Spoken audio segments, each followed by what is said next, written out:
آیت کے حوالے سے سوال پوچھا گیا ہے، فرقان کسے کہتے ہیں؟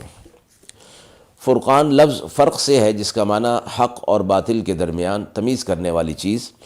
آیت کے اندر یہ تینوں صفات تورات کی بیان فرمائی ہیں، یعنی فرقان اور ضیاء اور ذکر، یہ تینوں باتیں فرمائی گئی ہیں، تینوں صفات تورات کی بیان فرمائی۔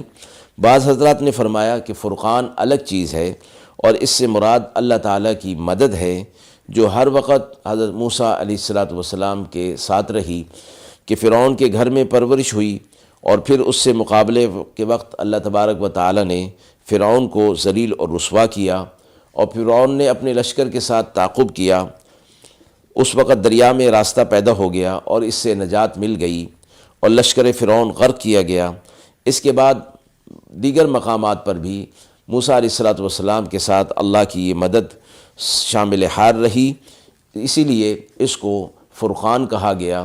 اور یہ بھی فرمایا گیا کہ اللہ رب العزت نے انبیاء علیہ السلام کو جس طرح ایک خصوصی صفتیں عطا فرمائی ہوتی ہیں، موسیٰ علیہ السلام کو بھی یہ فرقان والی صفت عطا فرمائی تھی۔